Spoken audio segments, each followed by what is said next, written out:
एक समय की बात है, बहुत दूर नीले आसमान के पार एक सुंदर जगह थी जिसे परियों की सरजमीन कहा जाता था। यह जगह रंग-बिरंगे फूलों, चमकती नदियों और जगमगाते तारों से सजी हुई थी। यहाँ केवल परियां रहती थी, छोटी-छोटी, रोशनी से भरे पंखों वाली, नरम दिल की जीव, जो खुशियां बांटती थी। परियों की रानी का नाम नूरीना परी था। वह बहुत बुद्धिमान और सुंदर थी। हर रात वह अपनी छोटी सी जादुई छड़ी से सब परियों को दुआएं देती और धरती पर सोए हुए बच्चों के सपनों को खूबसूरत बना देती। एक दिन परियों को खबर मिली कि धरती पर बच्चों ने हंसना छोड़ दिया है। वे हर समय परेशान, गुस्से में या उदास रहते हैं। यह सुनकर सब परियां चिंतित हो गईं। नूरीना परी ने कहा, हमें धरती पर जाना होगा और बच्चों के चेहरों पर मुस्कान वापस लानी होगी।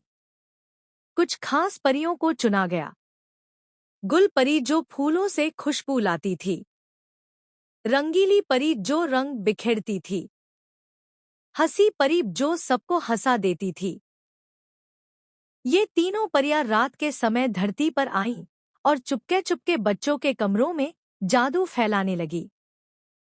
उन्होंने हर बच्चे के तकिए के नीचे एक नन्हा सा रंगीन फूल, एक चमकता सितारा और हंसी की घंटी रख दी।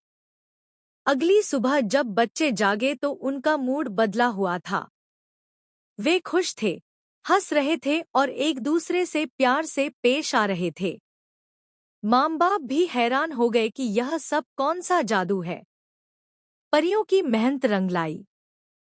नूरीना परी ने सब परियों को गले लगाया और कहा, जब दिल साफ हो, नियत नेक हो और मकसद प्यार हो, तो जादू अपने आप हो जाता है।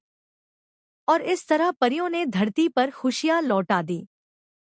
आज भी कभी-कभी जब हम बिना वजह खुश हो जाते हैं या कोई सपना बहुत सुंदर होता है, तो शायद कोई परी हमारे पास से गुजर रही होती है।